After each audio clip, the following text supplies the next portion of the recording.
Nós não somos os nossos pensamentos, nós somos uma consciência que observa. Agora o próximo passo é virar para controlar. Ô, doutor, e falando no caso do Consta, queria que o senhor trouxesse aqui pra gente uma outra história de superação que o senhor viveu aí na sua trajetória médica, que o senhor já teve a oportunidade de contar. Queria que o senhor dividisse agora com quem está aqui assistindo para Doc Show. Foi um caso impressionante, muito emblemático, de uma jovem de 25 anos que foi acometida por uma pneumonia crônica. Aí o senhor me corrige se estiver faltando aqui algum detalhe. Uma jovem de 25 anos, grávida, uma moça, né, uma menina jovem, que estava com pneumonia crônica e desenganada pelos médicos, mas o senhor conseguiu salvá-la e hoje ela está bem, né? Salvo engano, pelo que a gente tem aqui de notícia. Conta pra gente como foi esse salvamento. Quem tinha 25 anos era eu, ela tinha uns 39 anos. Eu era assistente de um médico brilhante e a faculdade estava em greve. E eu sempre gostei do ser humano. Aí eu fui acompanhar esse caso que estava internado, eu passava o dia inteiro com ela lá. A faculdade estava em greve, estava com os casos na UTI, eu estava tendo a oportunidade de aprender as coisas aos 25 anos numa UTI de ponta.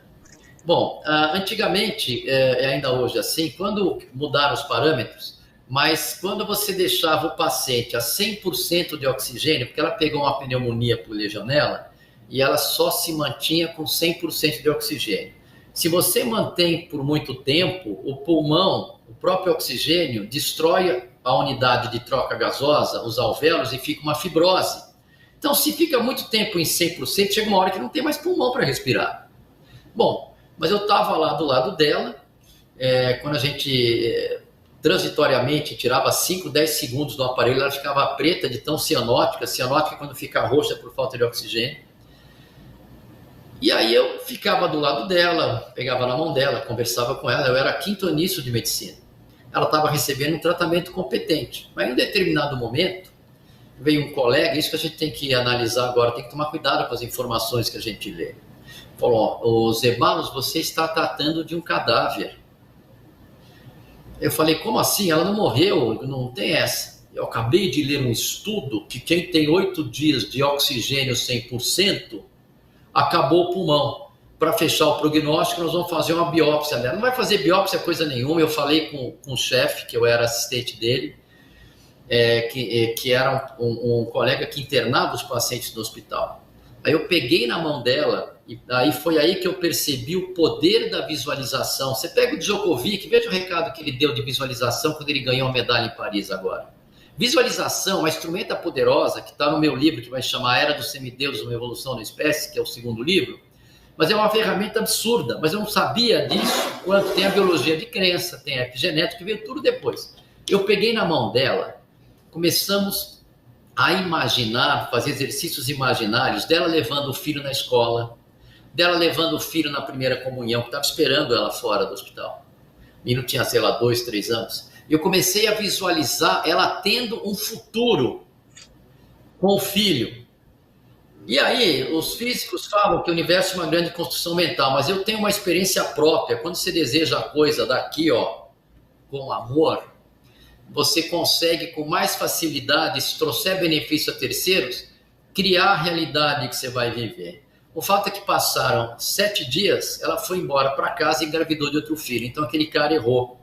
O que fez a diferença dele, que tinha lido o estudo, qual foi o milagre que ocorreu na ótica dele? O milagre foi estimular o poder de cura na paciente, acreditar e sabendo que tinha um filho esperando.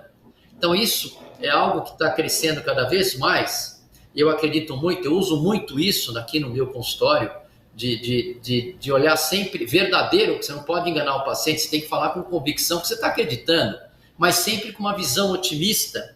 Isso já desencadeia o que a gente chama de biologia de crença, que a gente libera substâncias com propriedades terapêuticas, que é o tal do efeito placebo.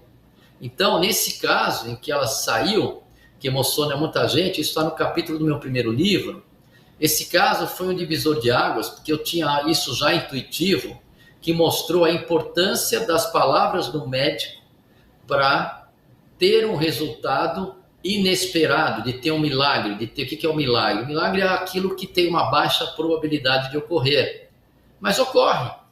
Então você tem que acreditar sempre. Imagina, esse meu paciente que eu descobri o corticoide, eu falei para ele, eu vou te tirar daqui antes, aí depois que vieram as ideias. E a vida é assim, isso vale para o jornalismo, isso vale para tudo quanto é canto. Você visualizar. E quanto mais pessoas se beneficiarem com as suas metas, mais fácil aquilo flui. Por isso que eu acho que foi meio sem querer, porque eu nem sabia que destruía bífidos, eu escolhi um probiótico qualquer, quando eu vi tinha 3 bífidos. Se eu escolhesse um outro, talvez não tivesse tanto resultado. Depois eu vi que o bífido é o que era destruído pelo vírus e pelo imunizante. Então, gente, esse caso aí, tem vários milagres que a gente já teve aqui, e o que fez a diferença foi eu estimular o poder de cura, que às vezes o cara quer ir embora, você quer matar um cara e aposentar o cara não tem mais o que fazer, o cara vai embora. É muito comum, morre um casal de velhos que estão um com 86, morre ela com 86, 2 anos depois morre o outro, porque ele sente a falta, não tem mais motivação para viver. E eu já vi o que fez a diferença em muitos casos graves que eu tive, foi eu motivar ainda a existência do paciente. Isso faz uma diferença brutal. Tem vários casos assim, e por isso que eu tenho essa linha da espiritualidade na medicina, que isso é algo que não dá para separar o organismo da consciência. Os seus pensamentos não são você. Você tem uma consciência que observa os seus pensamentos. O dia que você aprender a controlar os pensamentos, você vai ser imagem e semelhança de Deus, você vai criar a tua realidade. Eu tenho uma série de experiências assim. Todo dia antes de dormir eu faço aquela mensagem que vocês colocaram, achei que foi muito lindo vocês colocarem isso, mas eu visualizo o que eu quero, procuro visualizar. E voltando a falar o assunto, na época da pandemia, quando eu tinha 36 casos internados, eu saía daqui meia-noite do consultório, ia passar no Vila Nova Star e no Einstein. E chegava às 6 horas da manhã em casa, 10 horas estava acordado para vir para o consultório, mas eu estava com dopamina, porque meus casos iam saindo, e podiam falar mal que fosse. Eu estava com tanta coisa mais importante do que as pessoas falando mal, e aí eu vi que tinha dopamina, e depois eu senti falta dessa dopamina. Ela só voltou quando eu comecei a terminar de escrever esse segundo livro, quando eu comecei a fazer o estudo e esse curso que eu vou ajudar um monte de pessoas, que eu vou fazer dia 22 de janeiro, já tem um pessoal trabalhando, que vai ser bem acessível, tem um pessoal trabalhando, estão criando os grupos para quem quiser fazer o curso, dia 22 de janeiro a gente vai fazer, e eu acho que também vou ajudar a conscientizar muita gente. Ô, doutor Zé Barros, eu estou ouvindo o senhor, né, e vou me identificando com muita coisa. Primeiro que eu tenho certeza que eu vou superar essa, que eu vou ver minha filha se casar um dia e vou continuar com meu filho que é pequeno por muitos anos, e não quero politizar o assunto, mas vou viver para ver a queda daquele que a gente sabe que vem fazendo tão mal ao país, né, daquele sádico que vem destruindo o nosso Estado democrático de direito. Eu vou ver a queda dele, eu não tenho dúvida. Eu queria justamente dar a oportunidade para o senhor falar mais dessa medicina integrativa. De muitas sugestões que eu recebi, uma foi o livro Você é o Placebo, do Dr. Joe Dispenza, que eu já comprei, e eu estou, inclusive, com uma lista de livros aqui do meu lado. Todos eles têm alguma pegada, de alguma forma, espiritual ou de experiências de câncer. Porque essa questão de visualizar e de ter um propósito é a coisa que mais me dá força e mais me dá certeza de que eu vou superar. Eu, inclusive, aviso a todo mundo também que eu já estou escrevendo um livro novo dessa experiência. Eu já comecei. Ele já tem mais de 12 páginas de Word, já tem umas 20 páginas o livro. Eu já comecei, porque é o que me dá propósito. Eu acordo todo dia já falando assim, bom, vamos embora, é mais um obstáculo. E outra coisa que o senhor disse, doutor, que ressoa muito com o que eu acredito, é que as pessoas que estão voltadas para resultado, para aquilo que tem que fazer, para aquilo que é o certo, elas não estão muito preocupadas com o noise, com o barulho, com os difamadores, com o cancelamento, né? E isso aí não nos atinge da mesma maneira, porque nós temos outro propósito, que é o resultado. Então, juntando tudo isso, tentando amarrar, e eu não vou deixar de fora, no meu caso, a questão da fé, né, da minha reaproximação, que tem alguns anos, com a fé cristã, acima de tudo, e aí a sogra entra com um papel muito importante também, a filha dela, claro, minha noiva.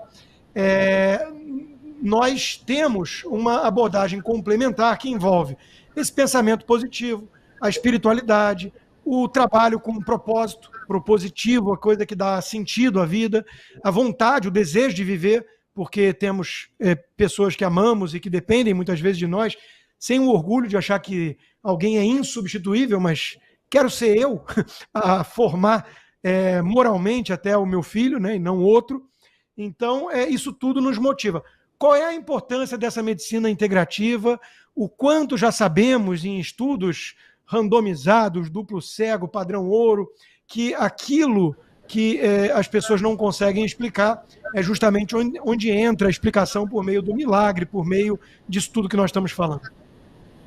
Ô, doutor, antes de começar a resposta, posso só deixar aqui na tela a capa do livro do Dr. Zé Barros? Coloca aí pra gente, ô Cláudio, por favor, que olha, é uma síntese exatamente do que a gente está falando aqui, da resposta anterior do Dr. Zé Barros e disso que falava agora o Consta. Desejo, logo realizo. Tem tudo a ver com isso que a gente está falando, e aí já lhe passo a palavra, doutor, por favor.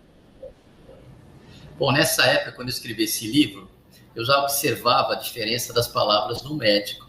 E eu tive alguns milagres, mas que o que determinou isso foi foi explorar o poder de cura no próprio paciente.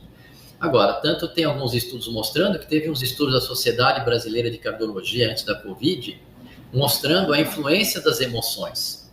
O Joe Dispenza é maravilhoso, eu pegaria só um livro dele, ou se puder, depois eu mando para você, mais um físico, mas você, não é caro, você compra, está no e-book, esse meu livro Desejo Logo Realizo, porque ele é curto e objetivo. E aí no final eu falo assim, o último capítulo é pratique e constate. Eu vou te contar uma coisa, nos primeiros 7 anos de vida, é quando a criança cria os downloads para ela se adaptar, por isso que é fundamental. Que nem eu falo para meus filhos desde cedo, quando perguntam o que vai ser quando crescer, eu falo, vocês vão ser felizes, mas independente do que é. Então, por exemplo, tem aquele livro, Pai Rico e Pai Pobre, que o pai pobre, quando o menino quer alguma coisa, o pessoal fala, não, isso não é para nós. Ele já programa que não é para ele. Pode ter 4 faculdades, esse cara não vai virar nunca. Porque criou essa programação. Isso acontece porque a criança, nos primeiros 7 anos, é muita imaginação. Ela pega uma vassoura, agora não mais, mas antigamente brincava de cavalinho, fazia pudim na areia da praia, é muita imaginação. Depois dos 7 anos, você faz esse download. Agora, que onda cerebral as crianças têm de 0 a 7 anos, quando os jesuítas falavam, me dá o teu filho a nascer que eu te devolvo um homem aos 7 anos. É a onda cerebral que tem uma frequência energética teta. Essa mesma onda a gente consegue alcançar quando está em meditação. Tem uma mulher nos Estados Unidos, e a minha filha ficou instrutora no Brasil, ela está resolvendo casos incríveis de pessoas que estão com 7 remédios para dormir e ela ensina introspecção e não tomam mais remédios, que é Theta Healing, a cura pela onda teta. Mas na realidade é que a gente, nos dias de hoje, ficou muito longe da natureza, é importante você andar descalço na grama, sentir, porque a gente faz parte disso tudo. Nós todos somos interligados. Quando uma pessoa começa a bocejar, o outro na sequência. Ou você está num restaurante, tem um cara dando uma gargalhada lá no fundo, você nem sabe do que é, você começa a rir. Porque você entrou nessa frequência. E com essa consciência que nós somos todos interligados, você passa a cuidar de si e pensar no próprio. Pensar no próximo. Você cuida de si e pensa no próximo. Porque quando você está fazendo mal a alguém, como na essência nós somos todos interligados, você está fazendo mal a si mesmo. Na minha tese. Então, quer dizer, e aí você não tem rancor de ninguém, você entende, você perdoa, você vai tocando a tua vida, porque passa muito rápido, então você cria os propósitos. Como eu falei, eu fiquei dependente de dopamina, depois engordei, aí depois, quando eu tive as metas, eu voltei a ter minha própria forma física, tudo. Então, o segredo da vida é estar sempre criando as metas e objetivos, e se enxergar onde você quer chegar. Sempre. Agora, tem estudos da Sociedade Brasileira de Cardiologia mostrando as emoções influenciando a pessoa a ter um ataque cardíaco. Eu mesmo vivi isso aqui no consultório com 3 ocasiões.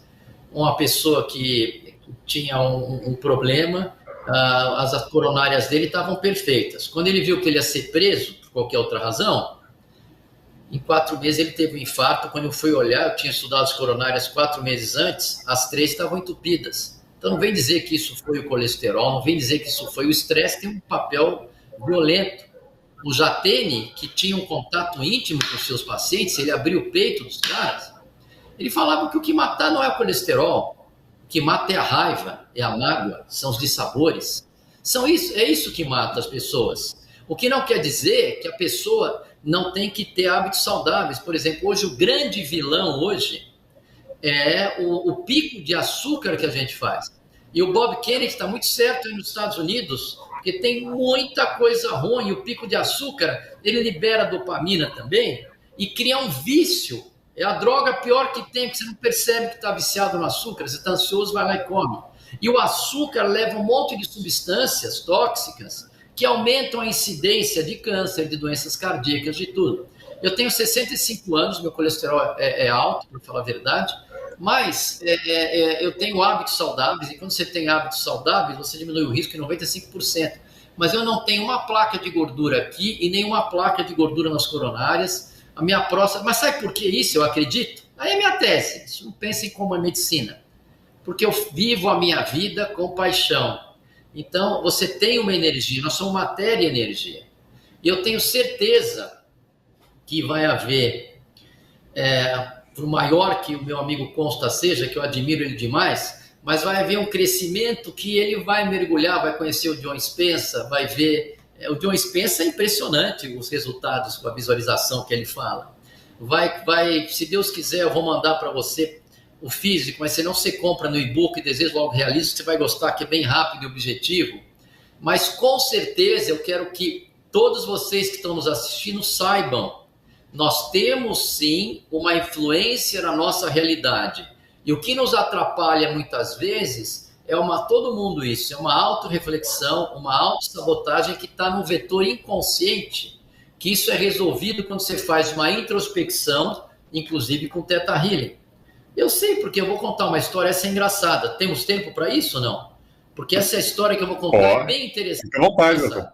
Sim. Uma vez chegou um camarada nos anos 90, isso era em 95, mas com uma ansiedade absurda, não conseguia sentar na cadeira de paciente ali na minha frente, já dentro da minha sala, e ele ficava andando para o lado, para o outro. Naquela época tinha fax. Aí eu escuto um barulhinho assim, pim, pim, pim, ele fala, peraí, doutor. Aí começou a sair um fax da pasta desse cidadão. Ele era CEO de uma empresa muito importante, e aí ele não tinha angústia para ler, ele não aguentava esperar o fax sair por inteiro, ele queria ler toda hora. Bom, o que aconteceu? Ele falou, não, doutor, eu vim aqui porque falaram que você resolve o problema, estou com uma gastrite. Eu falei, olha, enquanto você não diminuir o teu ritmo de estresse, você vai continuar tendo esse desequilíbrio do sistema simpático e parasimpático, que vai dar acidez e refluxo. Eu não vou conseguir te curar. Eu posso dar para você pantoprazol, omeprazol, mas eu não vou conseguir te curar. Então você tem que melhorar um pouco os seus hábitos, eu não sei, mas eu estou falando para você cuidar da tua saúde. Bom, ele veio, não fez o que eu pedi, voltou, não deu tempo, não consegui. Aí depois de 2 anos ele me volta. Ele saiu recheadinho da empresa que ele era CEO, com uma menina 20 anos mais nova do que ele, com um rabinho de cavalo, falando, doutor, você estava certo, eu não tenho mais nada, estou ótimo. Então, o que quer dizer isso? Quer dizer que às vezes você fica, quando você vê, você está numa armadilha de uma escravidão, de algo que está te gerando uma receita, mas está acabando com a tua longevidade. Está acabando com a tua longevidade. Eu estou numa fase agora, estou cheio de coisa para fazer, mas eu estou valorizando. O Ziba já cresceu muito rápido, está um sucesso. A Luísa está fazendo esse Theta Healing, está um sucesso. O Ricardo está com 22 anos, mas eu preciso voltar um pouquinho mais para o que eu posso fazer pela minha família, sabe? Em termos, porque eles me admiram, gostam de mim, mas às vezes eu não sei como escolher um presente, porque eu não conheço ele com a profundidade que eu deveria como pai, para dar um presente para os meus filhos. Então eu pergunto o que eles querem, etc. Então no Amigo Secreto eu não sabia o que comprar. Eu perguntei para o irmão mais velho, o que eu dou para o irmão mais novo? O irmão mais velho falou, sei lá, e aí vai. Então eu quero ter uma convivência, eu quero ter um apoio para eles, porque eu acho que agora eu tenho certeza que eu vou continuar crescendo, porque essa ideia da microbiota eu não sou o único. O Shankara pensa na microbiota, teve um estudo anterior falando, mas com esses resultados que eu estou tendo, realmente eu acho que a gente é o único. Eu vou espalhar, eu acho que eu vou continuar fazendo as coisas, mas eu estou fazendo uma análise, uma terapia com vocês, eu vou focalizar um pouquinho mais na minha família, porque eu fiquei, acho que 37 anos trabalhando, a gente saía, viajava, e era muito engraçado, porque eu não tinha convivência com eles em casa, eu dormia lá, mas eu não tinha convivência. Então, cada viagem que a gente fazia, que a gente ficava uns 15 dias juntos, cansei de ir para a Flórida quando eles eram pequenininhos, ficava naquele Vistana Resort, que era interessante na época, era o que tinha legal. Eu percebia a evolução deles só nas viagens. Falei, nossa, o cara evoluiu só nas viagens porque eu tinha uma convivência mais íntima. Mas é o preço que a gente pagou, mas eles têm uma admiração. O próprio Ziba, na entrevista, ele fala, perguntaram para ele uma vez a pessoa que você mais admira, ele falou que é o meu pai, aí o outro, quer dizer, então isso aí é um pouco gratificante, mas eu preciso entrar mais de cabeça neles. E, gente, antes de eu acabar de falar aqui, todo dia antes de dormir, acredite, se veja onde você quer estar. Respira fundo, quando estiver bem relaxado, se veja onde você quer estar.